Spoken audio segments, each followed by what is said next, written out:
नमस्कार बच्चों। ठीक चल रही है पढ़ाई वढ़ाई? तो भैया हम जो हैं 10वीं क्लास का 2025 का पेपर लेकर आए हैं, स्टैंडर्ड का, हरियाणा बोर्ड का। इस पेपर की क्या खास बात थी? ये पेपर बहुत टेढ़ा आया था, बिल्कुल लीक से हट कर आया था, प्योर सीबीएसई पैटर्न को फॉलो कर रहा था। तो भैया हमने कोशिश करी आप तक इस पेपर को, आज तो मैं मतलब इसके बहुविकल्पीय यानी एमसीक्यू और एजर्शन रीजन के क्वेश्चन ही सॉल्व करूंगा। तो आप अच्छे से पढ़ाई कीजिए। आप पता नहीं इस साल कैसा पेपर आता है 2026 में, तो आप इससे थोड़ी सी शिक्षा लेकर अपनी तैयारी अच्छी कर सकते हैं। तो उम्मीद करते हैं आप इसको अंत तक देखेंगे। अगर आपको वीडियो अच्छी लगे तो इसको सब्सक्राइब कीजिए, लाइक कीजिए और ज़्यादा से ज़्यादा तक लोगों तक भेजिए ताकि सबको फ़ायदा मिल सके। तो पहले हम लोग ना पेपर का स्टाइल देख लेते हैं कि पेपर जो 10वीं क्लास का, चाहे वो मानक यानी स्टैंडर्ड या आधार यानी बेसिक, दोनों के क्वेश्चन कितने आते हैं, कौन से कितने कितने नंबर के आते हैं, ये देख लेते हैं। देखिए जी, 5 हिस्सों में पेपर बटा होगा। क भाग, ख भाग, ग भाग, घ भाग और ड़ भाग। ड़ भाग आगे लिखा हुआ है। पहले भाग में 20 सवाल होंगे एक एक नंबर के, जिसमें से 18 एमसीक्यू यानी बहुविकल्पीय होंगे और 2 असर्शन रीजन होंगे। अभिकथन और कारण, अभिकथन दिया जाता है, कारण दिया जाता है या तर्क दिया जाता है। आपको ये चेक करना होता है कि जो अभिकथन दिया, जो कहा गया, जो स्टेटमेंट कही गई और जो कारण दिया गया वो एक दूसरे से मेल खाते हैं कि नहीं। ख भाग, ये एक एक नंबर के 20 सवाल आ जाएंगे। ख भाग में 21 से 25 तक 2-2 अंक के 5 सवाल आएंगे, 5 क्वेश्चन आएंगे जो कि वेरी शॉर्ट होंगे, अति लघु उत्तरीय क्वेश्चन होंगे। ग भाग में 26 से 31 तक, 26 से 31 तक जो ग भाग है उसके 3-3 यानी 6 सवाल आएंगे 3-3 नंबर के। पहले पेपर का पता होना चाहिए अच्छी तरह से। 3-3 नंबर के 6 क्वेश्चन आएंगे। 32 से 35 4 सवाल आएंगे दीर्घ उत्तरीय, 5-5 नंबर के, यानी 1 नंबर के, 2 नंबर के, 3 नंबर के, 5 नंबर के। ये नोट कर देना। और ये जो चौथा भाग है ये प्रकरण अध्ययन, जिसको आसान भाषा में केस स्टडी कहते हैं। Case based study, case based problem आएंगी। आज हमारी डिस्कशन नहीं होगी उन पे। ये 3 आएंगी, 3 आएंगी। ज़्यादातर क्या होती है वो एपी से आती है, मिलती है। 9वां चैप्टर है एप्लीकेशन, जो कि त्रिकोणमिति के जो उपयोग है वहां से प्राप्त होती है। एक और कहीं से आती है। तो 3 आती हैं, वो 12 नंबर की होती है, 4-4 नंबर की होती है। तो 20 नंबर के तो 1-1 नंबर के आगे, 10 नंबर के 2-2 नंबर के आगे, 6 क्वेश्चन आए 3-3 नंबर के, 4 क्वेश्चन आए 5-5 नंबर के, 3 केस स्टडी आएगी, प्रकरण अध्ययन आधारित क्वेश्चन आते हैं। तो 80 नंबर का पेपर आएगा। ठीक है जी, इसको टोटल कर लेना, 80 बन जाएगा। 18 और 12 30, 50, 60 और 20 80। अब हम लोग जो पेपर 2025 का आया था उसको शुरू करने जा रहे हैं। ठीक है, पूरा ध्यान लगाना है बच्चों। इसमें आपकी पूरी रिवीजन होती है। पेपर करते वक्त पूरे चैप्टर की, पूरे किताब की रिवीजन होती है। और 20 जो 1-1 नंबर वाले क्वेश्चन है वो तो वही क्वेश्चन बच्चा सॉल्व कर पाता है जिसको सारे चैप्टर बढ़िया तरीके से आते हैं। तो हम कोशिश करते हैं आप तक ये क्वेश्चन अच्छे से अच्छे समझाने की। तो करे श्री गणेश। चलिए, पहला सवाल, पहला सवाल, पहले स्टेटमेंट को ध्यान से पढ़ना है, 1-1 नंबर वालों में बड़े आराम से। 2 शंकु हैं, 2 शंकुओं की ऊंचाइयां, 2 शंकु दे रखे हैं।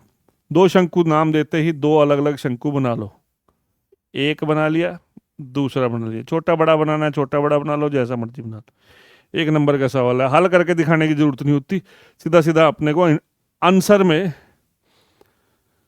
इंटरेस्ट होता है, हमारे को आंसर निकालने में इंटरेस्ट होता है। चार ऑप्शन तुम्हारे सामने, एक आएगा आंसर, देख लेते हैं कौन सा रहेगा। दो शंकुओं की ऊंचाइयों का अनुपात 1:3 है। दो शंकु हैं, इनकी ऊंचाइयों का अनुपात कितना है? अब शंकु के पास क्या क्या होती है? ये होती है सीधी ऊंचाई, ये तिरछी ऊंचाई, तिरछी ऊंचाई, सीधी ऊंचाई, और यह है त्रिज्या। इनकी त्रिज्याएं, इनकी ऊंचाइयां नहीं दे रखी, त्रिज्याएं नहीं दे रखी, ऊंचाइयां नहीं दे रखी, परंतु उनका अनुपात दे रखा है। मान लो इसकी ऊंचाई h1 है, इसकी ऊंचाई h2 है, इसकी त्रिज्या r1 है, इसकी त्रिज्या r2 है। h और r मानते हैं ना, h के लिए ऊंचाई, ऊंचाई के लिए h इस्तेमाल होता है, r त्रिज्या के लिए इस्तेमाल होता है। ठीक है, तो क्या कहता है? दो शंकुओं की ऊंचाइयों का अनुपात 1:3 है। यानी अब मैं इसको हल कर रहा हूं, h1/h2 अनुपात बच्चों को पता ही होता है, भाग करना ही होता है। h1/h2 1:3 है। ठीक है, यानी 1/3 है, तथा त्रिज्याओं का अनुपात 3:1 है। त्रिज्याओं का अनुपात, त्रिज्याएं, पहले वाले की त्रिज्या पहले ऊपर रख लेंगे, दूसरे वाला नीचे रख लेंगे, उल्टा सीधा मत कर देना। 3/1 है। उनके आयतनों का अनुपात क्या है? उनके आयतनों का अनुपात क्या है? आयतन, इसका आयतन, आयतन के, शंकु का आयतन का फार्मूला, सबसे पहले आयतन का फार्मूला याद करो। शंकु के आयतन का फार्मूला क्या होता है? 1/3 पाई r²h। इनके आयतनों का अनुपात क्या होगा? तो आयतन के लिए, आयतन को अंग्रेजी में वॉल्यूम कहते हैं, वी लिखते हैं, यानी ये निकालना है। ठीक है, पहले वाले का आयतन क्या होगा? 1/3 पाई r1²h1, और दूसरे वाले का कितना होगा? 1/3 पाई r2²h2। दोनों के देखो जी, दोनों के आयतन का फॉर्मूला तो यही रहेगा। पहले की त्रिज्या हमने h1 मान ली, दूसरे की h2 मान ली, सॉरी, पहले की ऊंचाई h1 मान ली, दूसरे की h2 मान ली, इसकी त्रिज्या r1 r2 मान ली। एक नंबर का सवाल है, जल्दी जल्दी करना होता है, कोई इकाई लगाने की, लिखने की जरूरत नहीं है, फटाफट से उसको करने की कोशिश करते हैं। दोनों का अनुपात निकालना मतलब भाग करना, ये कट गया। अब आप देख सकते हो r1/r2, इसको ऐसे लिख सकते हैं। ठीक है, इसका भी वर्ग है, इसका भी वर्ग है, तो टोटल का वर्ग हो गया। अब देखो ऊपर दे रखा है r1/r2 कितना दे रखा है?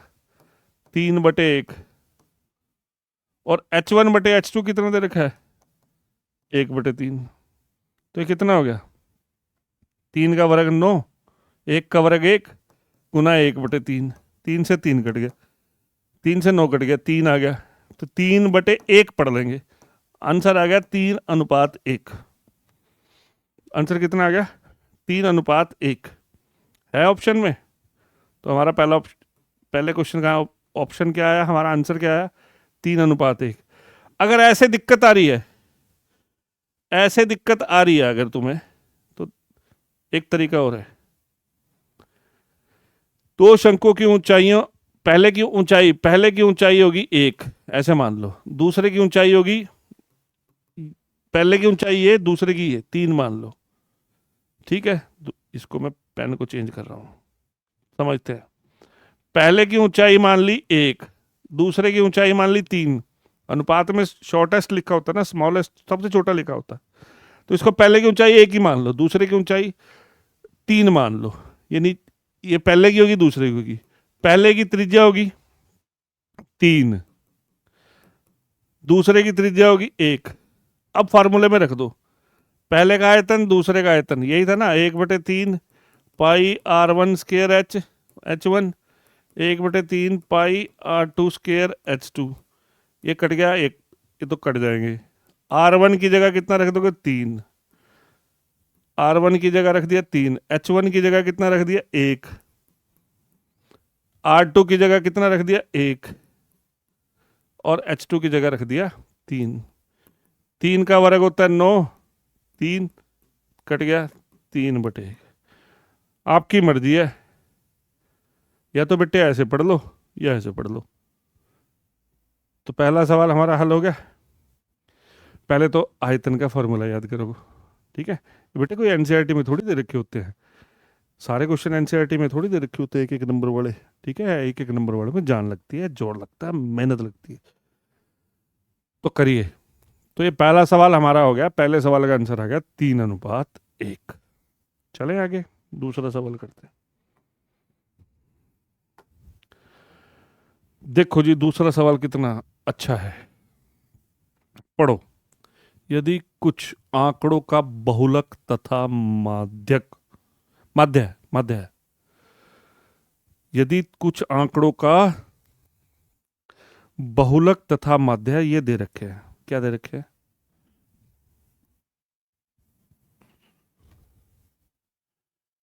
देखिए, ये सवाल आया, बहुत अच्छा सवाल था। बहुलक है 12.6, बहुलक तथा माध्य, यानी पहला बहुलक दे रखा है, दूसरा माध्य दे रखा है।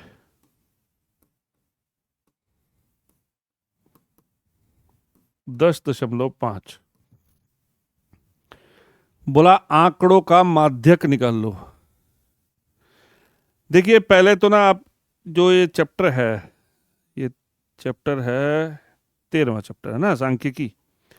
सांख्यिकी की जो तीसरी एक्सरसाइज है जिसमें हम माध्यक निकालते हैं, तीसरी जो एक्सरसाइज है, तीसरी प्रश्नावली में माध्यक निकालते हैं, उससे लास्ट पेज पे, ये जो एक्सरसाइज है उससे पिछले पेज पे एक फार्मूला लिखा हुआ है जो माध्य, माध्यक और बहुलक के बीच का संबंध है। क्या संबंध है? माध्यक, माध्य, माध्यक व बहुलक, इनका संबंध है एक। क्या संबंध है? क्या संबंध है? 3 माध्यक -2 माध्य बराबर क्या है? बहुलक। 3 माध्यक -2 माध्य, 3 median -2 mean equals to mode. 3 माध्यक -2 माध्य बराबर बहुलक। अब तुम्हें बहुलक दे रखा है, माध्य दे रखा है, बस यहां मान रखना है, रखो। माध्यक तो निकालना ही है। ये देखिए, ये निकालना है, चलो तुम इसको एक्स नाम दे दो, जो निकालना है उसको एक्स नाम दे दो, ठीक है, आसान पड़ेगा, एक्स निकालना है, ठीक है। माध्यक निकालना है, माध्यक निकालना है, इसका नाम दे दिया एक्स। 2 माध्य, माध्य कितना है? 10.5। बहुलक कितना दे रखा है? 12.6, ठीक है। ये एक्स निकालना है मेरे को। 10.5 को 2 से गुणा करेंगे 21 आएगा। अब ये एक तरह से समीकरण हल करनी है। अरे 10.5 का डबल 21, 21 उधर जाके जुड़ जाएगा। 21 में 12.6 जोड़ना है, तो जोड़ने के लिए यहाँ पीछे जीरो लगा लेंगे। 6 3 3, कितना प्राप्त हो गया? 33.6। अब 33.6 3x, x निकालना है ना अपने को, तो x बराबर आ जाएगा 33.6/3। अगर इसको बिंदुओं से छेड़ने में दिक्कत आती है तो 30 लगा लो, बिंदु के बाद जितने हैं उतने लगा लो, जीरो लगा लो उतने। 3 ढाई 30, 3 से भाग करते, 3 एकम 3, 3 एकम 3, 3 दूनी 6, तो x आ गया 112/10। x आ गया 11 दशमलव, जैसे दशमलव हटा के जीरो लगाई थी, अब जीरो हटा के दशमलव लगा लिया। है कहीं आंसर? 11.2 आंसर है कहीं? है कहीं आंसर? 11.2 इसका आंसर आ गया बी, 11.2। आया समझ में? ये संबंध किस वजह से हुआ है? देखो जी, तीन चीजों में से कोई भी दो दे देगा तो तीसरी चीज निकालने के लिए इस संबंध को याद करना पड़ेगा हमें। माध्य, माध्यक और बहुलक के संबंध को याद करना पड़ेगा। हमने क्या करा, माध्यक निकालना था, माध्य दे रखा था, बहुलक दे रखा था, बहुलक और माध्य जहां जहां जो जो दे रखे थे हमने मान रख दिया और क्वेश्चन हल हो गया। ठीक है, कैलकुलेशन करी और क्वेश्चन हल हो गया। चलें आगे। तो हमारे पास पहला सवाल तो आया, पहला सवाल हमारा कहाँ से आया था? कहाँ से आया? पहला सवाल आया भैया चैप्टर नंबर 12 से, पृष्ठीय क्षेत्रफल और आयतन, और दूसरा सांख्यिकी से आया। एक एक नंबर में आ रहे हैं, देखो ये भी याद रखने के हैं कि कहाँ कहाँ से सवाल आ रहे हैं। अब एक नंबर का सांख्यिकी का देखो, देखने में कितना बड़ा लगता है नहीं। सांख्यिकी का एक और एक नंबर में सवाल आया है, देखिए कैसे करना है। देखिए, निम्नलिखित आंकड़ों पर विचार करें और ये बताना है, निम्नलिखित आंकड़ों पर विचार करके ये बताना है कि बहुलक वर्ग क्या है। पहले इन आंकड़ों को सही लिखना पड़ेगा। ये 10 से कम, 20 से कम, 30 से कम, 40 से कम, 50 से कम, 60 से कम, ऐसे लिखा है। बहुलक वर्ग, अब बहुलक का क्या फार्मूला होता है? L plus F1 minus F0। उस फार्मूला के लगाने की जरूरत नहीं है, उस फार्मूले को लगाने की जरूरत नहीं है अपने को। हमें पहले इस सवाल को क्या करना पड़ेगा? देखो बेटे, बहुत अच्छा क्वेश्चन आया था, है एक नंबर का और थोड़ा दिमाग खराब करेगा। सबसे पहले इस अंकों के वर्ग बनाने पड़ेंगे, इसका पहले वर्ग अंतराल बनाना पड़ेगा। आप ध्यान दें, और छात्रों की संख्या, ये वर्ग अंतराल नहीं बन रहा। आप सवाल देखो, 10 से कम 3 छात्र हैं, 10 से कम 3 छात्र हैं, यानी 0 से 10 तक केवल 3 ही तो आए। 20 से कम कितने छात्र हैं? 12। ये जो सामने लिखा हुआ है ये संचयी बारंबारता दे रखी है, संचयी, जिसको CF बोलते हो आप, तीसरी एक्सरसाइज में इस्तेमाल होती है। संचयी बारंबारता दे रखी है। इससे पहले हम वर्ग पर आएंगे, इससे फ्रीक्वेंसी यानी बारंबारता अरेंज होगी, नई बारंबारता पैदा होगी। 20 से 3, सॉरी 10 से 20, 20 से 30, 30 से 40, ऐसे बनाना पड़ेगा इस सवाल को पहले। 10 से कम 3 है, 20 से कम 12 है, तो इस 12 में भी तो ये 3 आ गए ना। 20 से कम 12 है, 10 से कम 3 है, 10 से कम 3 चीजें हैं। 10 साल से कम 3 बच्चे हैं क्लास में, 20 साल से कम 12 है, तो 10 से कम वाले भी तो आएंगे ना उसमें, तो हमें 12 में से 3 घटाना पड़ेगा। 10 से 20 के बीच में 9 आएंगे केवल। इसी तरह से 20 से 30 में आएंगे, इसमें से घटाना पड़ेगा। 27 में से 12 गए 15, ठीक है। अब इसमें से ही घटाना पड़ेगा। 57 में से 27 गए, 57 में से 27 गए 30, और 75 में से 57 गए 18, और ये आके 5। अगर आपसे कोई गलती हुई है तो इसको टोटल करके देख लो, 80 आना चाहिए। 5 8 13, 5 18, 9 27, 30, 3 4 3 7 1 8, 80 आ रहा है टोटल इसका, यही 80 टोटल आएगा। 0 से 10 में ये चीज मेन थी, इसमें ये चीज मेन थी। हमें पहले इसको वर्ग अंतराल में देखो ना, सवाल में भी, सवाल से भी सीखने की कोशिश कर। बहुलक वर्ग क्या है, यानी यहां वर्ग बनाना पड़ेगा पहले। वर्ग तो दे नहीं रखा, अरे वर्ग तो दे को नहीं रखा, वर्गों में दे ही नहीं रखा, इसका मतलब ये संचयी बारंबारता दे रखी है, ठीक है। इससे मैंने वर्ग अंतराल बनाए। अब आप लोग अगर बहुलक निकालने का फार्मूला जानते हो, बहुलक निकालने के लिए आप F1, F0, F2 ये सब निकालते हो। सबसे पहले क्या क्या देखते हो बहुलक निकालने के लिए? क्या देखते हो इन सब में? बहुलक निकालने का जो फार्मूला, उसमें क्या देखते हो कि बहुलक निकालने के लिए इन सब में जो बारंबारता है, सबसे बड़ी बारंबारता कहाँ है? कहाँ है? 30। और किस में है? 30 से 40 में। 30 से 40 में, तो 30 से 40 वाला सबसे जो बहुलक आएगा 30 से 40 वाले में प्राप्त होएगा। तो 30 से 40 इसका आंसर हो गया। और क्या था इसमें? और इसमें कुछ भी नहीं आया। तो आंसर आ गया 30 से 40। बेटे हमने पहले सवाल को अपने हिसाब से अरेंज करा है, ठीक है? समझ रहे हैं? हमने वर्ग तो बनाए नहीं, वर्ग तो दे ही नहीं रखे थे, वर्ग बनाए पहले, वर्ग अंतराल बढ़ाया, देन आफ्टर तब हम इसको हल करने के काबिल बने। अब मैं अगला सवाल करता हूं, ये भी सांख्यिकी का था। अगला सवाल बड़ा आसान है बच्चों। देखो एक एक नंबर वाला में सारे सवाल मुश्किल नहीं थे। मैंने कहा आपको पेपर मुश्किल था, जरूर था भाई। सारे हरियाणा में दिक्कत ये आई, बच्चे भी बड़े डरे। पर एक एक नंबर वालों में कुछ सवाल आसान भी थे। जैसे ये सवाल है, 52 पत्तों की एक ताश की गड्डी में से 2 पत्ते पान के। अब पत्ते कितने? 52 पत्ते होते हैं, ठीक है? इसमें 4 तरह के पत्ते होते हैं ना।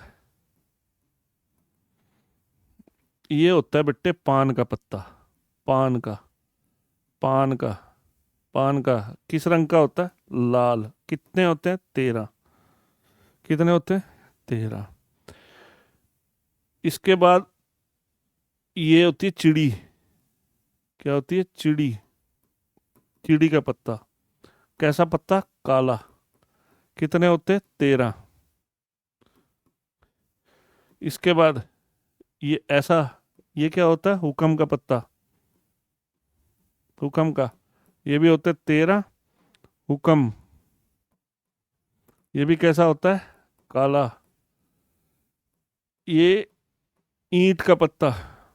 किसका पत्ता? ईंट का। ये कैसा होता है?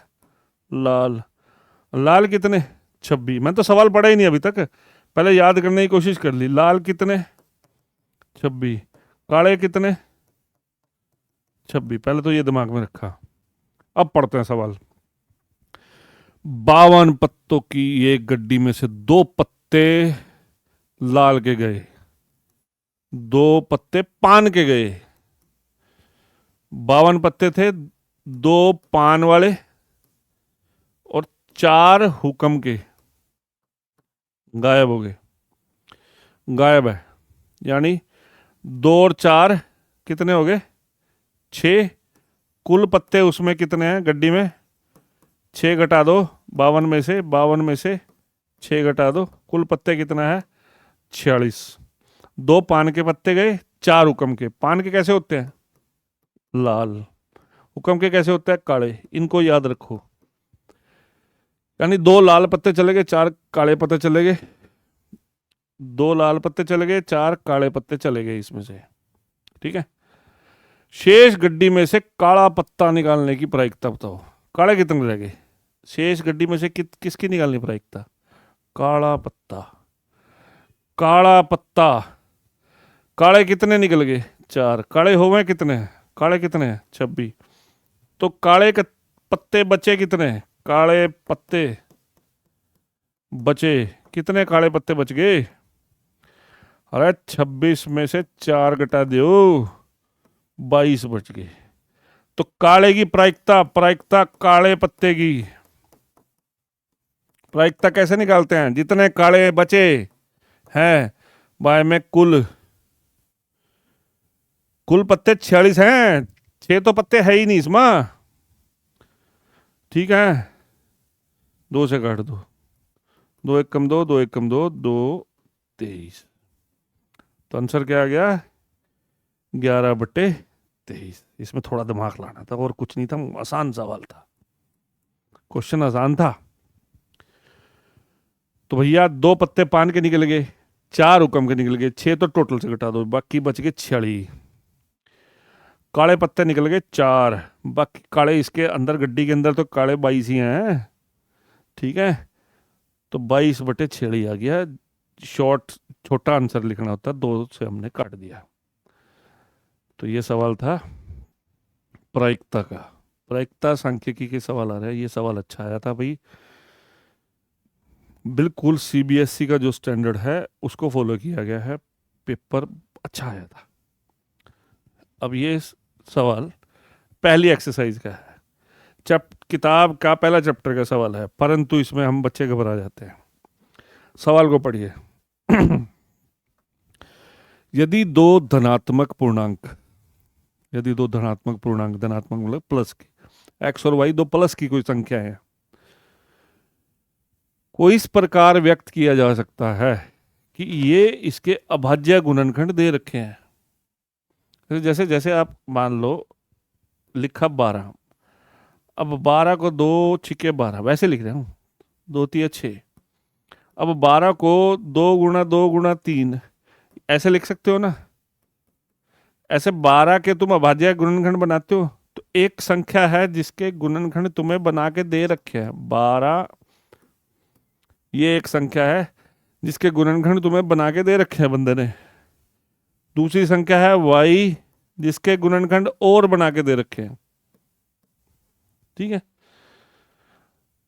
ए की 4, ए और बी भी दे रखे हैं। देखो बेटे, ए और बी भी दे रखे हैं। ए और बी अभाज्य संख्याएं होंगी, ए और बी अभाज्य संख्याएं होनी चाहिए। इसका एलसीएम निकालना है। अच्छा बेटे, ऐसा कोई सवाल हो, एलसीएम निकालने का सबसे पहला तरीका, इसके पूरे अभाज्य गुणनखंड बनाओ। देखो 12 के भी बनाओ, 2 की शक्ति 2 बना दिया, गुणा 3, ए की 3, बी की 5, 14 के बनाओगे, 2 सते 14 होता है। देखो पहले मैं सिखा रहा हूं HCF लेना, एक एलसीएम लेना है। हमारा सवाल तो एलसीएम का, एचसीएफ क्यों सिखा रहे हो? देखो सबसे पहले एचसीएफ सीखना चाहिए इंसान को। एचसीएफ का मतलब होता है हाईएस्ट कॉमन फैक्टर, अंग्रेजी में, हिंदी में महत्तम समापवर्तक। दोनों में सबसे ज्यादा सांझी रकम, साझा कॉमन कितना है? इसके पास 2 की शक्ति 2 है, इसके पास 2 की शक्ति 1 है, ए की 2 कॉमन है। इसके पास ए 3 बार है, इसके पास ए 4 बार है, तो 3 कॉमन आएंगे ना, जो कम होता है। और बी की शक्ति 5, 1 मिनट, ए की 3, बी की 5, ए की 4, बी की 3 है। यहाँ पे बी की 3 है।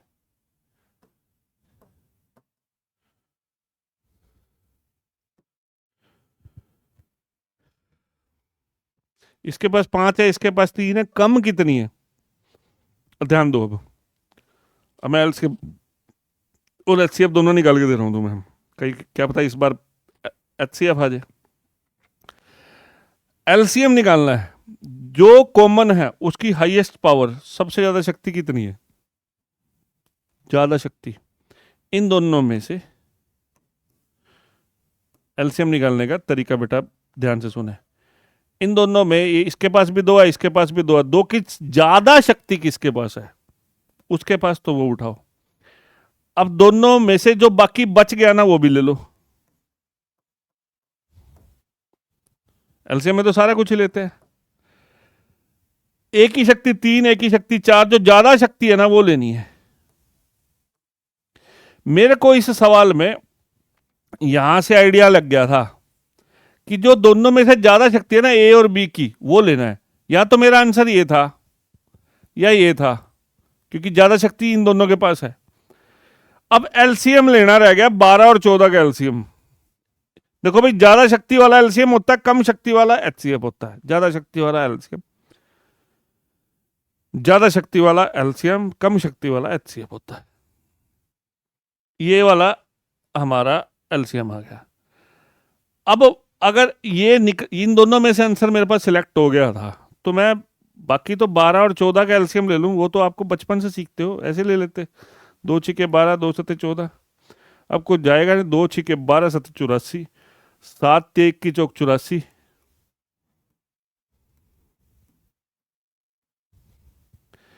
ये दोनों अभाज्य संख्याएं नहीं है, आपस में दोनों में कुछ ना कुछ कॉमन है। देखो 2 से दोनों भाग होती है, तो 14 गुना 12 ये 14 तो आना नहीं था, एलसीएम तो बड़ा ही होएगा ना इन दोनों से,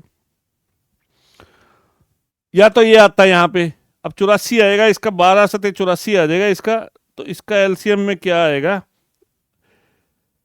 84, ए की 4, बी की 5, इसका आंसर है बी। फिर से देख लो, 12 और 14 के अभाज्य गुणनखंड बनाए, 12 का भी 14 का भी, फिर इसमें जो कॉमन है, जो दोनों के पास है, उसकी सबसे ज्यादा शक्ति लेनी है। जैसे 2 इसके पास भी है, इसके पास भी है, तो 2 की शक्ति 2 ले ली हमने। 3 इसके पास है, इसके पास नहीं है, फिर भी इसकी एक शक्ति लेनी है, इसकी भी एक शक्ति ले ली। 3 शक्ति है इसकी, 4 शक्ति है, 4 लेनी है। एलसीएम में ज्यादा वाली लेनी है और एचसीएफ में कम वाली लेनी है। एचसीएफ में कम वाली लेनी है, ठीक है जी, उसमें कॉमन वाली चीज भी नहीं लेते, ठीक है। तो इस तरह से इस सवाल का आंसर आना था 84, ए की 4, बी की 5। देखो वैसे भी ना एक तरीका और भी है, ये तो ऐसे ही कट हो गए दोनों, क्योंकि एलसीएम ये दोनों संख्याएं इसको और इसको भाग ही नहीं करती, 14 को 12 भाग नहीं करता। ये आ सकता था, परंतु बी की पावर 5 नहीं है, इसलिए ये भी गया, ऐसे भी निकाल सकते हो। चलिए अगला सवाल करते हैं।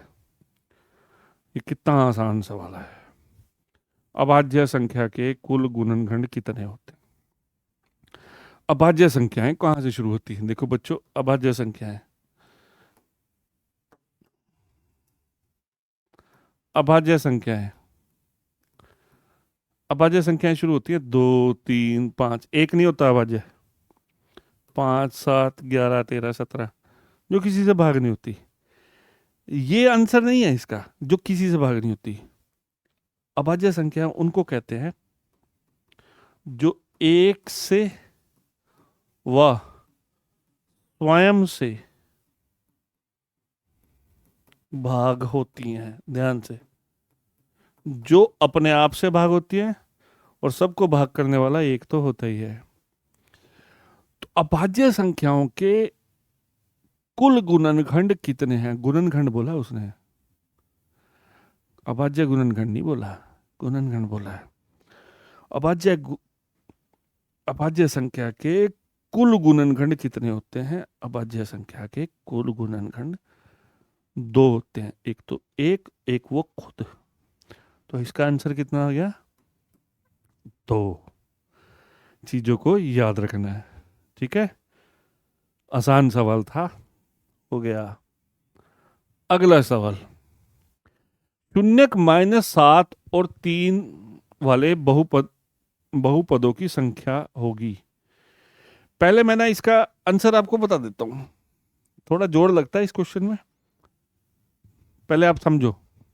एक है शून्यक, अल्फा बोलते हो ना आप, -7। दूसरा शून्यक है 3। अगर आपको शून्यक दे दी जाए, वैसे ही कर रहा हूं मैं, अगर आपको शून्यक दे दिए जाए, अगर आपको शून्यक दे दिए जाए तो क्या बहुपद बनाना आता है? तो बहुपद बनाने का किसी टीचर ने आपको फॉर्मूला बताया होगा। बहुपद निकालने का फॉर्मूला क्या है? के x square minus S x जमा पी, या फिर किसी ने बताया हो एक्स स्क्वायर माइनस शून्यकों का योग गुणा एक्स प्लस शून्यकों का गुणनफल, पी मतलब प्रोडक्ट।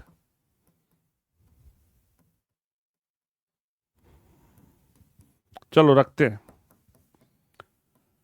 एक्स स्क्वायर माइनस शून्यक का योग, अल्फा और बीटा जोड़ना है, -7 जमा 3 जोड़ेंगे -4 आ जाएगा।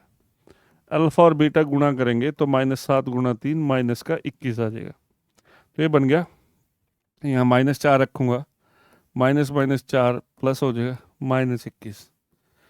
अगर आप इस द्विघात समीकरण के शून्य निकालोगे तो ये आएंगे। अगर मैं के की जगह 5 रख दूं तो भी यही आएंगे। शून्य निकालने के लिए शून्य रखते हैं ना, के की जगह 6 रख दें तो भी यही आएंगे। के की जगह कोई भी वास्तविक संख्या रख दें, एक रखूँ, दो रखूँ, तीन रखूँ? बेटा मैं एक रखूँ, दो रखूँ, तीन रखूँ, चार रखूँ, बहुपद तो बदलते जा रहे हैं, बहुपद तो बहुत सारे पैदा हो रहे हैं। तो जिस बहुपद, द्विघात बहुपद की आप संख्या ज्ञात करना चाह रहे हैं कि कितने द्विघात बहुपद बनेंगे, वो तो यहां से लग रहा है कि बहुत सारे बन सकते हैं। तो बहुत सारे क्या, एक, दो, तीन या तीन से अधिक, कितने बनेंगे इस सवाल के अनुसार? तीन से अधिक, करोड़ों बन जाएंगे। तो इसका आंसर कितना होगा? अरे के मान पर निर्भर है ना, के जितना मर्जी रखो, आजाद है आप, एक, दो, तीन, चार, पांच से। तो इसका आंसर था तीन से अधिक बनेंगे। ठीक है, समझ गए? अब ये आसान सवाल है। पिछला क्वेश्चन कॉम्पिटेंसी बेस्ड था, मतलब आजकल आ रहे हैं ना ये सीबीएसई में कि भाई जब बच्चे अच्छा पढ़ते हैं उनके लिए था। अब ये सवाल बहुत आसान है। द्विघात समीकरण के मूल क्या है? ये सामने समीकरण पड़ी है, इसके मूल निकालने। अब मूल निकालने के लिए आप इसको जीरो रख दो। पहले समीकरण तो पूरी कर लो। इसमें समीकरण लिख के किताब वाले ने, पेपर वाले ने समीकरण लिख के जीरो के बराबर तो दिए ही नहीं, किसी चीज़ के बराबर देना पड़ता है। समीकरण अच्छी तरह से नहीं दे रखी थी, चलो खैर कोई बात नहीं, इसको बराबर जीरो रख देना तुमने। अब यहाँ से द्विघात समीकरण हमारी होती कैसी है? ऐसी होती है, या तो आप मूल निकालने का फॉर्मूला, या तो दो ही फॉर्मूले बनाते हो आप, या तो गुणनखंड विधि से निकाल लो इसको। दूसरी क्या है? एक्स का निकालने का फार्मूला, फार्मूला द्विघातीय सूत्र। ये जो सूत्र है उससे भी तो निकाल सकते हो तुम। या अब अगर तुम देखो इस सवाल कितना आसान सवाल था, ये आ गया इधर। ठीक है, तुम क्या करो, इसके बिंदी के बाद के निशान, ये जो है ना बिंदी खत्म करो। आसान पड़ता है बच्चों को, कई बच्चों को हमने पता है, आना नहीं है समझ में। पॉइंट के बाद जितने अक्षर हैं उतनी जीरो लगा लो नीचे। 100 आ गया, एक, दो, दो अक्षर, 200, दो जीरो आगे नीचे। अब अगर इधर वर्ग हो तो उधर जाके वर्गमूल बन जाता है, ये सब बच्चों को आता होता है। यहाँ से सीधा एक्स निकल जाएगा। और किसी बच्चे को यह भी पता हो कि अगर ऐसे एक्स का मान निकालना है, द्विघात के दो, पिछले सवाल में भी शून्यक की बात कर रहे हैं, दो तो होंगे शून्यक, दो मूल तो होंगे, तो इसलिए प्लस माइनस लगा देते हैं वर्गमूल में। अब वर्गमूल की प्रवृत्ति कैसे? ऊपर वाले का अलग, नीचे वाले का अलग। 4 का वर्गमूल 2, 100 का वर्गमूल 10 होता है। अब नीचे कितनी जीरो है? एक, तो एक एक बिंदी के पीछे एक आ जाएगा, 0.2। आंसर कितना आ लिया है ऑप्शन में? सीधा सीधा निकल गया। आपको कोई फार्मूला लगाने की जरूरत नहीं पड़ी, क्योंकि इस सवाल में एक्स नाम की चीज थी नहीं, आसानी से हल हो गया। ठीक है, आसान तरीका है। कईयों को ना दशमलव बनाने आते नहीं, दशमलव से खेलना आता नहीं, इसलिए मैंने इसको आसान रास्ते से करने की कोशिश करी। आप समझिएगा। ठीक है, ये 8वां सवाल था। चलें आगे। अरे बेटा, जो पढ़ रहा है इसका स्क्रीनशॉट ले लिया करो अगर नोट करना है तो। देखो कितना 9वां सवाल कितना आसान आया। वर्गमूल 6, वर्गमूल 24, वर्गमूल 54। एक एपी दे रखी है, सवाल में एपी दे रखी है, हालांकि एपी दे रखी है परंतु हमें एपी को समझना था। अब वर्गमूल 6 तो वर्गमूल 6 ही है। अब वर्गमूल 24 को देखो, 24 के गुणनखंड बना लो। 24, 2, 12, 2, 6, 2, 3, 2 गुणा 2 गुणा 2 गुणा 3, 2, 2, 2 दूनी 4, दूनी 8, 3, 24 पूरा हो गया। वर्गमूल में से समान बाहर भी आ जाता है। ठीक है, अपरिमेय संख्याओं में मिक्स भी आ सकते हैं। ये देखिए, 2 का जोड़ा बन गया, एक जोड़ा बन गया तो एक बाहर आ गया। इसमें से किसी का जोड़ा नहीं बना, अंदर ही रह गया। 3 दूनी 6। तो ये जो दूसरी संख्या है असली में 2 वर्गमूल 6 है। अब क्या है, तीसरी क्या संख्या है? वर्गमूल 54। इसी प्रकार वर्गमूल 54 के गुणनखंड बना लो। 54 2 27, 3 नीमे, 3 तिया, तो 54 के अंदर कौन आ गया? 2 गुणा 3 गुणा 3 गुणा 3। अब इसमें 3 का पेयर बन गया, जोड़ा बन गया, 3 बाहर आ गया, 2 तिया 6। तो ये अगली क्या संख्या आई? 3 वर्गमूल 6। पहली क्या है? वर्गमूल 6। दूसरी क्या है? 2 वर्गमूल 6। तीसरी क्या है? 3 वर्गमूल 6। तो अगली क्या आएगी? पहली क्या है? वर्गमूल 6। दूसरी 2 वर्गमूल 6। 3 वर्गमूल 6। आप इसको 1 वर्गमूल 6 पढ़ सकते हो।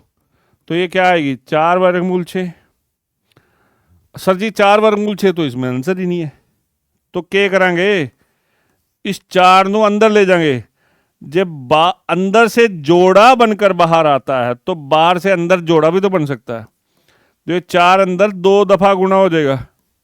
अब गुणा कर लो। 4 चौके 16, 16 छिके 96।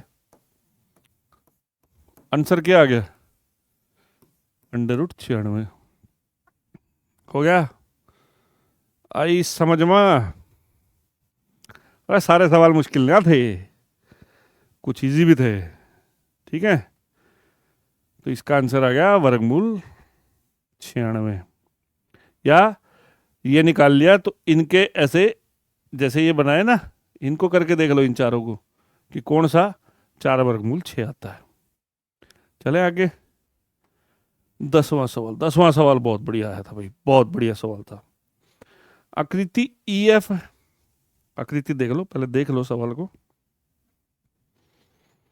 देख लो सवाल को। आकृति में EF समांतर है PQ के, ये इसके समांतर है, ये PQ। E भुजा PR को 5:4 में विभाजित करता है। यहाँ ना E भुजा PR को, E भुजा PR को, अब PR पढ़ते तो हम इधर से हैं, पर 5:4 मतलब ये 5 और ये 4, ये ध्यान से ये लेना है, ऐसे आना। PQ का मान 6.3 है। आपको क्या दे रखा है पता है? 1 नंबर का सवाल है, 1 नंबर वाली ही टेक्निक लगाएंगे। E भुजा PR को यानी RE बटे EP 5:4 दे रखा है। ये बटे ये बटे ये 5:4 या 5/4 दे रखा है। PQ का मान दे रखा है 6.3। निकालना क्या है? EF, इसका मान निकालना है। अब ये बेटे समांतर दे रखे, समांतर, समांतर से ये इसके बराबर हो जाएगा, ये इसके बराबर हो जाएगा। संगत कोण सिद्ध नहीं करके दिखाना, यहां देखना ध्यान से। त्रिभुज, त्रिभुज REF ऐसे हो, कभी भी ऐसा हो, REF समरूप हो जाएगी। REF आए, RPQ हो, बिल्कुल ऐसे ही आ जाओ, समरूप हो जाएगी। ये त्रिभुज और ये त्रिभुज समरूप होगी क्योंकि 2 कोण बराबर है। अपने को 1 नंबर का सवाल है, 1 नंबर के हिसाब से सोचना। ये पूरी के समरूप है क्योंकि ये समांतर दे रखा है, इससे संगत कोण बराबर हो गए। कौन कौन समरूपता नहीं हमसे। अब क्या कहता है? RE बटे RP, RE बटे RP निकालना क्या है? EF बटे PQ। जब 2 त्रिभुजें समरूप होती है, 2 त्रिभुजें समरूप होती है तो उसके भुजाओं का अनुपात बराबर होता है। समरूपता में यही होता है ना, सर्वांग समता में तो सारा कुछ बराबर हो जाता है, समरूपता में तो अनुपात बराबर होता है। और RE बटे EP दे रखा है। अगर ये 5 है, ये 4 है, तो ये सारा कितना है? यूं थोड़ा ना 1 नंबर का सवाल है तो जल्दी से। RE कितना है? 5 है। RP है, EP कितना दे रखा है? 4। पर हमें तो RP चाहिए ना, 5 और 4 9, सीधा RP। EF निकालना है, PQ दे रखा था, जो दे रखा हो उसी से काम चलाना है ना। RE बटे आर पी वैसे भी सीधा देख लो, ये बटे सारा ये बटे ये होगा बस। अब क्या हो जाएगा, 5 ये इधर चला गया, क्रॉस मल्टीप्लाई कर देंगे, 9 नीचे रह जाएगा। फिर से बिंदुओं वाली हरकत होगी यहाँ पे, ये बिंदी वाले 10 लगा लो, 9 लगा लो, यहाँ बिंदी हटा के 2 सते 63, ई एफ कितना आ गया, 7 पंजे 35 बटे 10, ई एफ आ गया 3.5।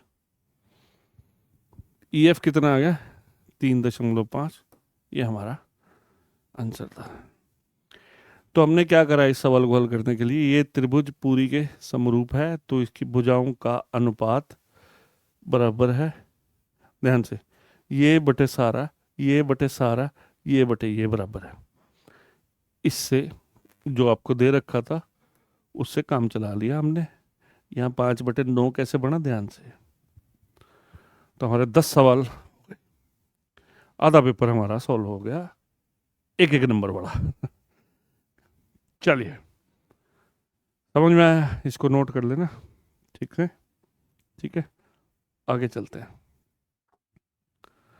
देखिए बहुत आसान सवाल है, उस बिंदु के, सवाल देख लो, वीडियो को रोक रोक के आराम आराम से समझो, ठीक है।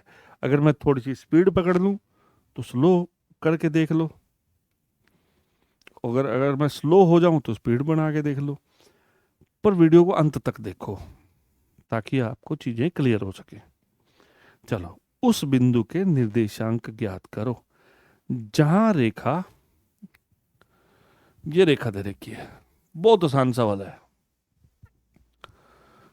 जहां रेखा y अक्ष को प्रतिच्छेद करती है, ये चैप्टर नंबर 7वें से आया, ये कोई रेखा है ऐसे ही बना लो, y अक्ष को काटती है, ये बिंदु निकालना है। अब बिंदु के होते हैं निर्देशांक, x एक्सिस पर, x अक्ष पर कोई बिंदु होता है तो उस पे x का मान तो कुछ होता है परंतु y 0 होता है। 9वीं क्लास का सवाल है ये, बहुत आसान है। और अगर हम y अक्ष की बात करें, y अक्ष पर x का मान 0 होता है, y तो कुछ होता है। तो आपको पता क्या है, चारों में, आप इस सवाल में चारों में दिखाई दे रहा है, यहाँ x का मान 0 दे रखा है, तो आप x का मान 0 ही तो रखोगे यहाँ पे। y अक्ष पर x का मान 0 यहां रख दो बस, और कुछ नहीं है। ये रेखा में, ये रेखा y अक्ष पर किस बिंदु पे काटती है, तो x का मान 0 रख दो, y पे x का मान 0 होता है, y का x का मान 0 रख दो। अब 0 गुणा 4 0 हो गया, y ही है, यहां से y प्राप्त कर लो। अब ये 5 उधर जाके 0 तो खत्म, 5 इधर जाके माइनस का हो गया, -2 नीचे आ गया, माइनस से माइनस कट गया, y का मान कितना आ गया 5/2। तो दिखा कहीं पे 0, ये बिंदु है। अगर यही सवाल ये होता कि उस बिंदु के निर्देशांक ज्ञात करो जहां पर रेखा x अक्ष को प्रतिच्छेद करती है, x पे मैं y को 0 रख देता, क्या पता इस साल x अक्ष वाला आ जाए। समझ में आया? तो y अक्ष पर x का मान 0, x अक्ष पर y का मान 0, तो उससे ये हमारा पहला ऑप्शन बन गया। ये बिंदु y अक्ष पर जहां पर काटेगी वहां पर x का मान मैंने इसी सवाल में 0 रख दिया, जो दे रखा है उसी से काम चलाया, क्वेश्चन हल। अरे समझो, बहुत आसान सवाल है। अगला सवाल, अब देखो ये ट्रिग्नोमेट्री का सवाल है। सवाल क्या है, sine theta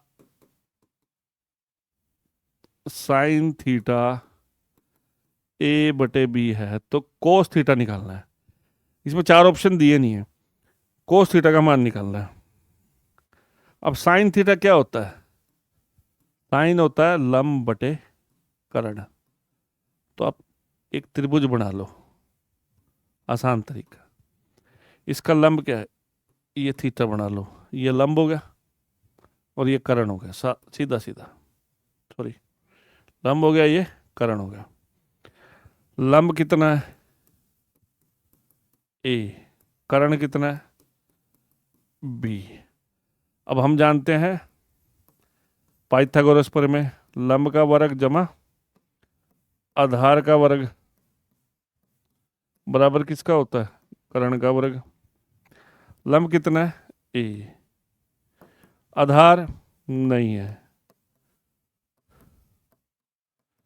Karna Karna B, B का वर्ग, तो आधार का वर्ग कितना आ गया, बी का वर्ग माइनस ए का वर्ग, आधार कितना आ गया,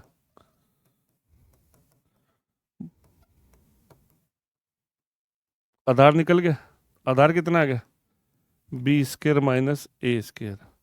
अब निकालना क्या है, बी स्क्वायर माइनस ए स्क्वायर का वर्गमूल आ गया, वर्ग इधर जाके वर्गमूल हो जाता है। निकालना क्या है कोस थीटा, कोस थीटा किसके बराबर होता है, आधार बटे कर्ण। आधार कितना है वर्गमूल बी स्क्वायर माइनस ए स्क्वायर बटे में कर्ण, कर्ण कितना बी। ये हमारा कोस थीटा का मान आ गया। शायद इसमें मल्टीपल चॉइस में नहीं दे रखा था, साइन थीटा दे के कोस थीटा पूछ लिया था। ठीक है, तो आंसर क्या आ गया हमारा, कोस थीटा का मान आ गया। जो दिया जाता है ना बेटे उसी में से निकालते हैं। साइन थीटा लंब बटे कर्ण था, लंब दे रखा है ए, कर्ण दे रखा है, सीधा सीधा एक नंबर के सवाल है। कर्ण दे रखा है बी, लंब आधार कर्ण का जो संबंध है पाइथागोरस प्रमेय, उसकी मदद से हमने आधार निकाल लिया। आधार निकाला, कोस थीटा निकाल लिया, वर्गमूल बी स्क्वायर माइनस ए स्क्वायर बटे कर्ण बी। आसानी से 12वां सवाल हल हो गया। ठीक है, नोट कर लेना भैया। अगला 13वां सवाल देखो कितना आसान है। 13वां सवाल कितना आसान है। यदि समकोण त्रिभुज ए बी सी में, जो कि सी पर समकोण है,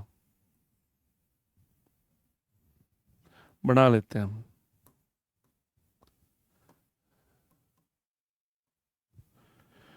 देखिए यदि कोण, कितना कितना आसान सवाल है, देखो ना। यदि समकोण त्रिभुज एबीसी में कोण सी समकोण है, यानी कोण सी कितने का है 90 का, तो कोस ए प्लस बी का मान निकाल लो, कोस ए प्लस बी का। अच्छा, कोण ए जमा कोण बी जमा कोण सी कितना होता है, तीनों त्रिभुज के तीनों कोणों का जोड़ कितना होता है 180। सी कितने का दे रखा है 90 का। तो बात तो बिल्कुल आसान है कि ए और बी का जोड़ भी कितना होगा, यानी ए जमा बी कितना हो जाएगा 180 में से 90 गए 90। ये ए और बी का जोड़, ए और बी का जोड़ यहां से दिखाई दे रहा है, ए और बी का जोड़ कितना आ गया 90। तो हमें तो ये निकालना है ना कोस ए प्लस बी, कोस ए जमा बी कितना है, ए जमा बी कितना है 90। अब कोस 90 का मान होता है 0। कोस की टेबल क्या है, कोस थीटा की टेबल होती है ऐसा टेबल याद है ना, theta 0 degree 30 degree 45 degree 60 degree 90 degree. Cos 0 1, cos 30 वर्गमूल 3/2, ये वर्ग 1/2 1/2 और कोस 90 0। कोस 90 का मान कितना आ गया 0। आंसर क्या आ गया हमारा, सी 90 का है। तो ए जमा बी भी 90 हो गया। इतना तामझाम तो करने की जरूरत ही नहीं है। ए बी सी का जोड़ 90 है, सॉरी 180 है, ए बी सी का जोड़ 180 है, ए और बी का भी 90 बचेगा। तो कोस ए जमा बी 90, कोस 90 0 होता है। बस आ गया सवाल। टेबल और हमारी जो हमें ज्ञान है उससे आपने 2 मिनट में क्वेश्चन हल कर लिया। ठीक है, समझ में आया। चलो आगे चलते हैं। सही विकल्प चुनिए, सही विकल्प चुनिए। सवाल क्या है, 1 जमा कोट स्क्वायर बटे 1 जमा टेंजेंट स्क्वायर, ये इनमें से कहाँ क्या है, इन चार में से कौन सा उत्तर सही है। इसके लिए आपको जाना पड़ेगा कई चीजों की तरफ। पहले मुझे बताओ साइन का उल्टा कौन होता है? 6 होते हैं ना बेटे, ये साइन, कोस, टेंजेंट, कोसिकेंट, सिकेंट, कोट, 6 होते हैं। साइन थीटा का उल्टा कोसिकेंट, साइन का उल्टा कौन? कोसिकेंट, कोस का उल्टा सिकेंट, कोट का उल्टा टेंजेंट। ये जानते हैं आप? अगली बात, साइन थीटा बटे कोस थीटा क्या होता है? Tangent theta. और कोस थीटा बटे साइन थीटा कोट थीटा। ये जानना पड़ेगा पहले। 3 आइडेंटिटीज, साइन का स्केयर जमा कोस का square 1, secant square minus tangent square 1, cosecant square minus cot का स्केयर 1। तो कई रास्ते हैं। देखो, या तो टीचर कहता है कि भैया आप इसको ना साइन कोस में चेंज कर लो। मैं ना 2 तरीके से करता हूँ। इसको साइन कोस में, ये कोस कोट होता है कोस बटे साइन, ये होता है साइन बटे कोस। हर बच्चे को पता होता है साइन स्केयर जमा कोस स्केयर 1 है। अब इसके बाद एलसीएम ले लो। ये हो गया एलसीएम, साइन स्केयर जमा कोस स्केयर के नीचे साइन स्केयर, यहाँ एलसीएम ले लो, कोस स्केयर जमा साइन स्केयर बटे कोस स्केयर। अभी साइन स्केयर जमा कोस स्केयर कितना हो गया? 1। साइन स्केयर जमा कोस स्केयर हो गया 1। अब बेटा इतना तो ज्ञान आपको रखना पड़ेगा, ये ऊपर चला जाएगा और कोस स्केयर बटे साइन स्केयर। देखिए, कोस स्केयर कोट होता है कोस बटे साइन, तो कोट का स्केयर हो गया कोस स्केयर बटे साइन स्केयर। टेंजेंट स्केयर होता है sine square by cos square. तो ये कोस ऊपर चल जाएगा, cos square by sine square क्या आ गया? आंसर आ गया कोट स्केयर। आंसर तुम्हारा निकल गया। एक रास्ता तो ये है, देखो 1 मिनट, एक रास्ता तो मेरा ये है, एक रास्ता तो मेरा ये है, ठीक है। दूसरा रास्ता फिर से देखते हैं, 1 plus coat square 1 plus tangent square. देखिए, सारी आइडेंटिटीज, सारी चीजें याद है। अगर मैं कोट स्केयर को इधर ले जाऊं, 1 जमा कोट स्केयर होता है कोसिकेंट स्केयर, ये सीधा ही होता है कोसिकेंट स्केयर। 1 जमा टेंजेंट स्केयर होता है सिकेंट स्केयर। अब कोसिकेंट स्केयर, कोसिकेंट का उल्टा कौन होता है? साइन। ये ऊपर है तो इस साइन को नीचे लिख दो, ये नीचे है तो सिकेंड का उल्टा, उल्टा करोगे तो ऊपर जाके कोस पकड़ा जाएगा, और कोस बाय साइन कोट होता है। आप बेटे साइन कोस में चेंज करके निकाल लो तो भी निकाल सकते हो, साइन कोस में चेंज करके निकाल लो तो भी निकाल सकते हो। इन दोनों आइडेंटिटीज, इन सर्व समीकाओं का इस्तेमाल करके भी निकाल सकते हो। 3 सर्व समीकाएं ना, तीनों का इस्तेमाल करके भी निकाल सकते हो। ये नोट कर सकते हो आप, मैं थोड़ा साइड में हट जाता हूँ, नोट कर लो हम इसने। ये सर्व समीकाएं आनी चाहिए, सारी ट्रिग्नोमेट्री में यही तो था। एक इसके अलावा टेबल था और क्या ही था।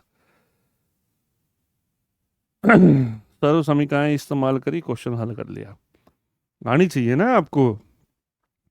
जब भी बेटे ये सारे फार्मूले लिख के रखो ना आप, इनके फार्मूलों की कॉपी बनाओ, आसान होता है पढ़ना, मजा आता है। अरे कागज पेन तो चलाना पड़ेगा ना, है ना। हाथ से जितना लिखोगे उतना ज्ञान प्राप्त होगा, ठीक है। ये तुम समझो भी ऐसे ही आ जाए, ऐसे नहीं आंदा। तुम कॉपी पेन लेके बैठो और अपना जोड़ लाओ। अब मिन्ना करा गया, पूरी मेहनत करो इस, ठीक है, डट के करो। चलो अगला सवाल करते हैं। किसी वृत्त की स्पर्श रेखा, अब ये वृत्त का चैप्टर है, सब बच्चों को पता है ये वृत्त की स्पर्श रेखा होती है। फिर से बता दूं, ये वृत्त की स्पर्श रेखा होती है, ठीक है जी। ये होता है केंद्र, ठीक है। वृत्त की स्पर्श रेखा, ये बिंदु होता है, ये तो होती है स्पर्श रेखा। क्या होती है? स्पर्श रेखा। और ये क्या होता है? स्पर्श बिंदु। ठीक है, यहाँ से इसको मिलाएं तो ये इसके बीच में 90 डिग्री का कोण होता है। और भी मैं दो चार बातें बता देता हूँ। बाहर से दो स्पर्श रेखाएं खींच सकते हैं। कितनी खींच सकते हैं? दो। दोनों की लंबाइयां बराबर होती हैं। ये इससे मिलाओ, ये इससे मिलाओ, ये भी लंब होता है, ये भी लंब होता है। इन कोणों का जोड़ 180 होता है। कई बार पेपर में आ जाता है, मान लो ये 80 का है तो ये 100 का हो जाएगा। इन दोनों का जोड़ 180 होता है। सवाल वो नहीं है हमारा। इधर देखो, किसी वृत्त की स्पर्श रेखा, यदि स्पर्श रेखा स्पर्श बिंदु से गुजरने वाली त्रिज्या पर, स्पर्श बिंदु से गुजरने वाली त्रिज्या, ये त्रिज्या है, पर डैश होती है, पर डैश होती है, ये खाली स्थान आया था पेपर में।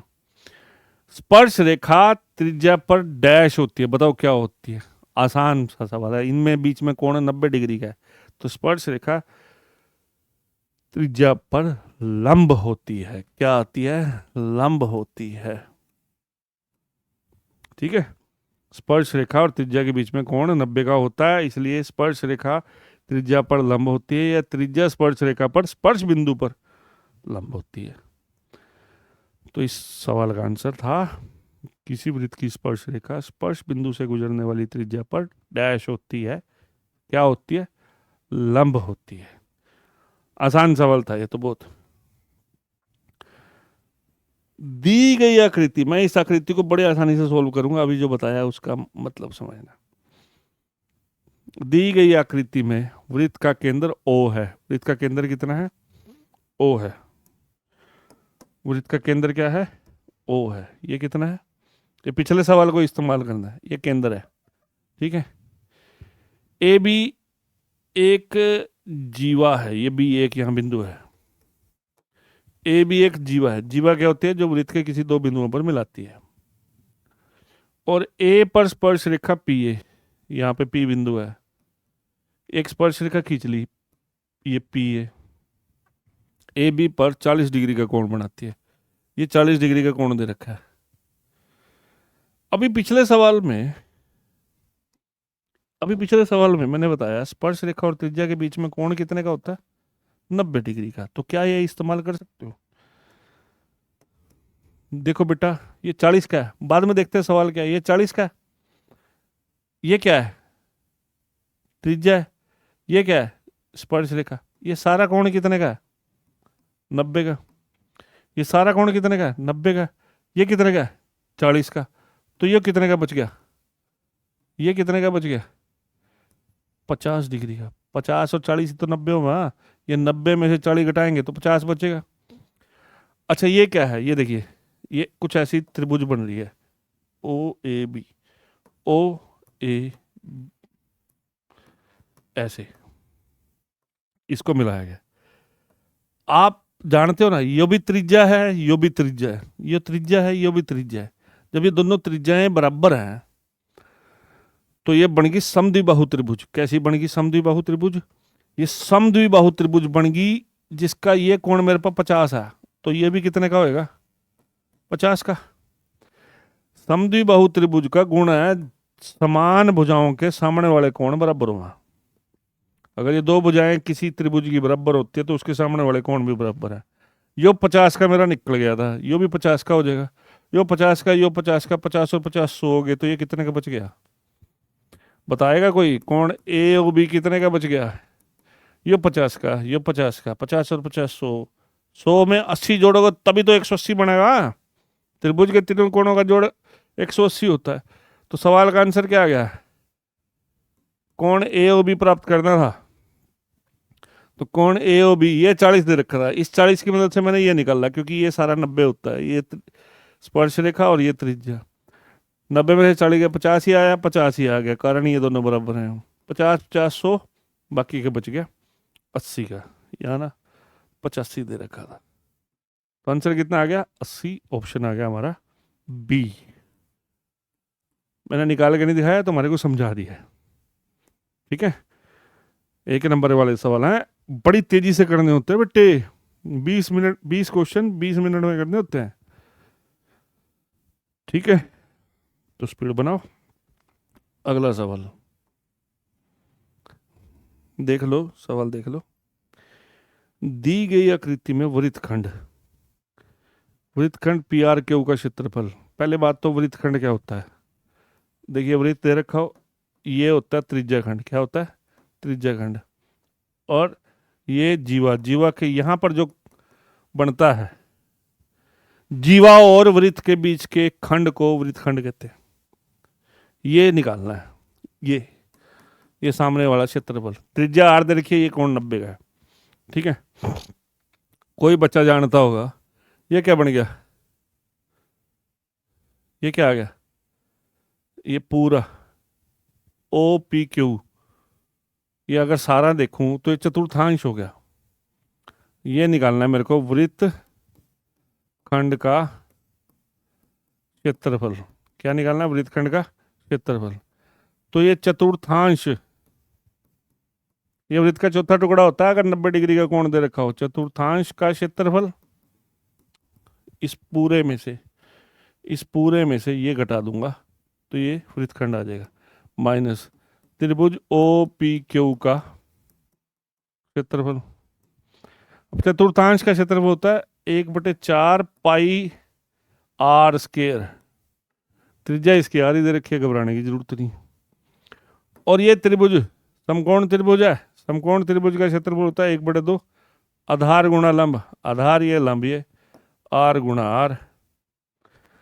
तो आप देख सकते हो ये आ गया 1/4 pi r square minus 1/2 r square.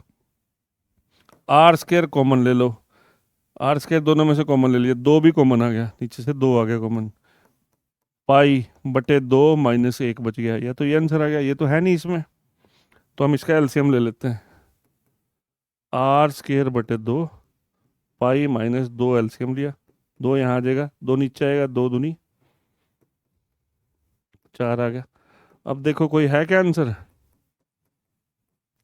हमने क्या करा, चतुर्थांश में से ये त्रिभुज घटा दिया, है ना ऑप्शन? ऑप्शन क्या है? ए ऑप्शन है। देखो बच्चों, ये या ये ऑप्शन थे, ये तो होना ही नहीं था क्योंकि माइनस का साइन आना था। ठीक है, और हमारा ए ऑप्शन निकल गया। तो चतुर्थांश में से, वृत्त के चौथे टुकड़े में से इस त्रिभुज का क्षेत्रफल जो कि समकोण त्रिभुज थी 1/2 आधार गुणा लंब लगाया और आंसर पा लिया। चलें आगे। 18वां सवाल, 18वां सवाल देख लो। सवाल, एक कार के पहिए का व्यास, कार का पहिया, एक कार का पहिया का व्यास 42 सेंटीमीटर है। एक कार के पहिए का व्यास 42 सेंटीमीटर है। तो सबसे पहले तो त्रिज्या निकाल लो। त्रिज्या होगी 42/2, 21 सेंटीमीटर। 132 किलोमीटर चलने के लिए यह कितने चक्कर लगाएगा? पहले तो बताओ मुझे, एक चक्कर, अगर मैं एक चक्कर लगाता हूं, ऐसे एक चक्कर लगाएगा, एक चक्कर लगाएगा, ऐसे घूमेगा, एक चक्कर लगाएगा पूरा। ठीक है, एक चक्कर, ऐसे चक्कर लगा रहे हैं ना, एक चक्कर पूरा लगाने में कितना घुमाव आता है? ये पूरा घूमेगा तो कितनी दूरी तय होती है? ये दूरी कितनी तय होती है? एक चक्कर लगाने में तय दूरी, एक पूरा चक्कर लगाने में, चक्कर, चक्कर ही नाम ही चक्कर, 2 पाई आर, ये होती है दूरी, परिधि, परिधि के बराबर आ जाएगा। एक चक्कर मतलब 2 पाई आर परिधि के बराबर हो जाए। 2 पाई आर 2 गुना 22/7 गुना 21, एक चक्कर में कितनी दूरी तय करेगा? तो ये हो गया 2 गुना 22 गुना 3, बस मैं इसको गुणा भी नहीं कर रहा। ठीक है, एक चक्कर में दूरी तय करनी है। ये सेंटीमीटर में कितनी दूरी है? 132 किलोमीटर। सोच के देखो, 132 किलोमीटर दूर गई गाड़ी। ठीक है, 132 किलोमीटर पता कितना पड़ेगा? लगभग लगभग लगभग दिल्ली से लेके करनाल, करनाल से दिल्ली, और करनाल से दिल्ली तक का जो रास्ता है तो लगभग 132 किलोमीटर है। कितनी बार गई? गुम्मी होगी, वो दूरी ज़्यादा है ना। पहले तो दूरी 132 किलोमीटर को तुम सेंटीमीटर में बताओ। 1 किलोमीटर में मीटर कितने? 1000। 1 मीटर में सेंटीमीटर कितने? 100। ये सेंटीमीटर में आ गई दूरी। एक चक्कर तो छोटा ही होगा, एक चक्कर तो छोटा ही होगा, एक चक्कर तो छोटा ही होगा। ठीक है, ये तो बात समझ आएगी। अब मैं इसको आगे समझाता हूँ। एक चक्कर तो छोटा ही होगा ना, एक चक्कर में तो ये थोड़ी दूरी है। तो चक्कर पता कितने आ जाएंगे? ये कुल दूरी को किससे भाग करेंगे? एक चक्कर से तय दूरी। 22 3 66 दुनिया 132 होता है, 132 से 132 पूरा कट जाएगा। 1 2 3 4 5 कितनी जीरो है? 5। 1 2 3 4 5, तो इसको 10 की शक्ति 5 भी पढ़ सकते हैं। आंसर क्या आ गया? कुल दूरी को एक चक्कर यानी 2 पाई आर से भाग करना था, तो आंसर आ गया 10 की शक्ति 5। समझ गए? ठीक है, चलें आगे। ऐसा सवाल आ सकता है पेपर में। अगला जो सवाल है 19वां और 20वां, अभिकथन और कारण। इस सवालों को आराम से समझते हैं। अभिकथन और कारण वाले हल को सवाल। अभिकथन और कारण वाले सवाल कैसे करने होते हैं? एक आपको कथन दिया जाएगा, एक कारण दिया जाएगा, ठीक है। 4 ऑप्शन दिए जाएंगे नीचे, 4 option A B C D. अब ये सामने ऑप्शन लिखे हैं। पहला ऑप्शन है अभिकथन ए और तर्क दोनों सही हैं, दोनों ठीक हैं, दोनों ऑप्शन ठीक हैं। ए भी ठीक है, बी भी, आर भी ठीक है, जो उसका तर्क है, ठीक है।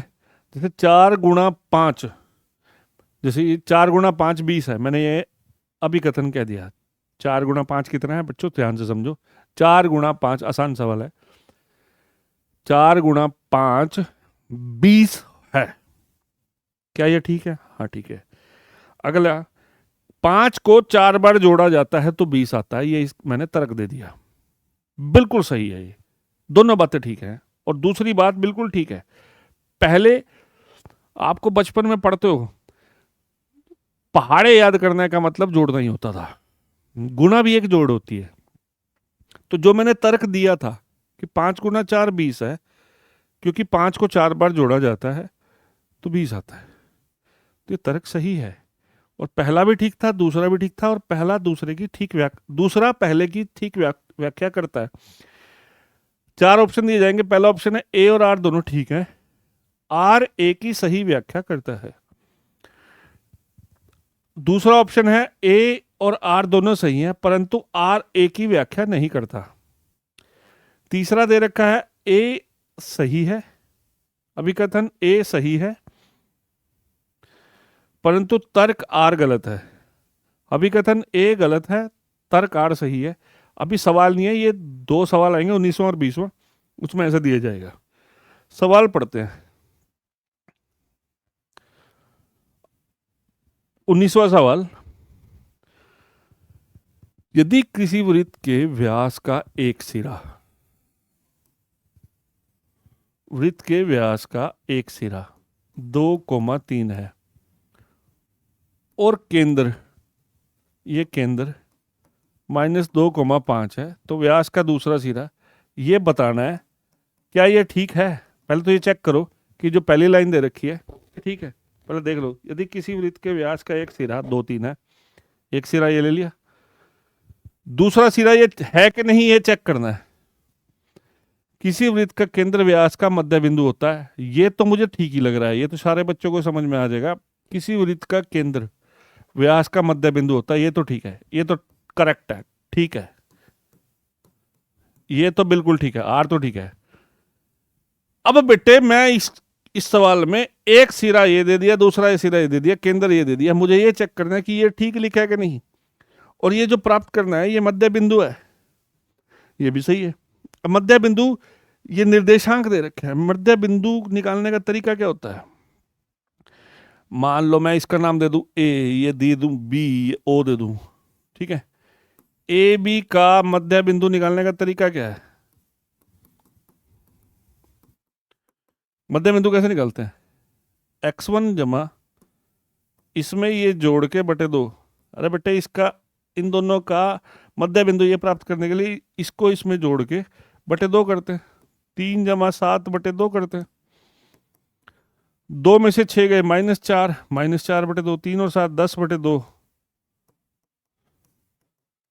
2 -4 को 2 से भाग करेंगे -2। ये तो यही आ गया। इसका मतलब अगर ये केंद्र है और ये पहला सिरा है तो वही दूसरा सिरा होगा, वही दूसरा सिरा होगा, यानी ये भी ठीक है। और इसको निकालने के लिए मैंने इस्तेमाल किस चीज का किया? मध्य बिंदु का। तो बात ये भी ठीक है, यानी ये जो है इसका कारण है। इसको प्राप्त करने के लिए मेरे को इसी का तो इस्तेमाल करना पड़ा। अब देखते हैं, ये दोनों ठीक है और ये इसका प्रॉपर कारण है। तो क्या था? ए और तर्क आर दोनों सही हैं। क्या ठीक थे? तो तर्क आर ए की व्याख्या करता है, हाँ ठीक है। तो इसका आंसर आ जाएगा, इसका आंसर आ जाएगा ए। इसका ऑप्शन आ जाएगा, ऑप्शन ए आ जाएगा। 19वें का ऑप्शन आ गया ए आ गया आंसर। ये दोनों ठीक हैं, ये दोनों सही हैं और ये इसकी सही व्याख्या करता है। इसको प्राप्त करने के लिए हमने इसी का इस्तेमाल किया है, यही मतलब है। तो इसका आंसर ए था।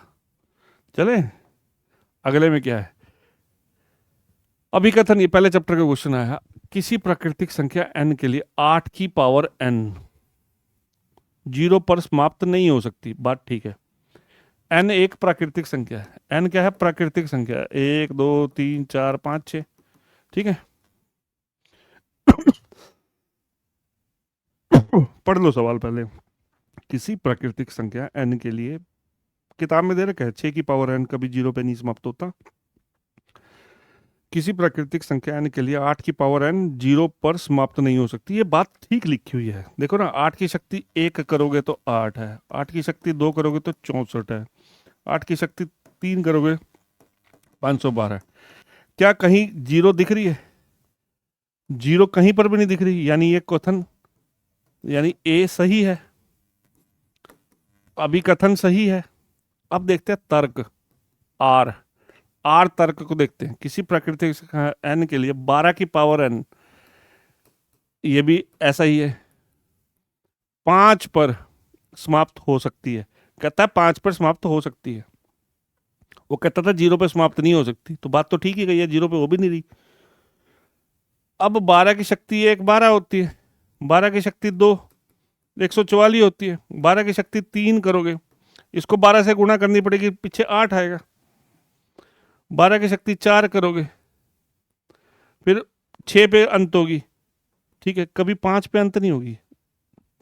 जो भी आएगा सम संख्या आएगी अंत में, 5 विषम संख्या आएगा ही नहीं, यानी ये आर गलत है। आर क्या है? गलत है। और ये क्या है?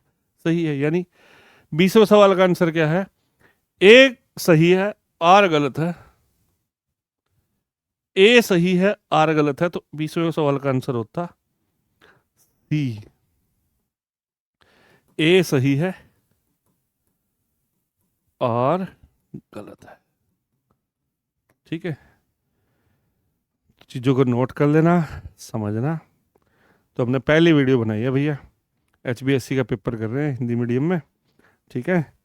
2025 का पेपर बड़ा अच्छा आया था, तो उम्मीद करता हूँ आप चीज़ों को समझे होंगे। अगर आपको सब अच्छा लगे तो वीडियो को ज़्यादा से ज़्यादा शेयर करना, ठीक है, सब्सक्राइब करना, ताकि सब बच्चे इसका फ़ायदा उठा सके। तो हम इसके बाकी के जो पेपर बचा है वो आगे कंप्लीट करेंगे धीरे धीरे। तो आज के लिए इतना ही, धन्यवाद। प्रैक्टिस करते रहिए, भगवान आपका भला करे, प्रैक्टिस करो।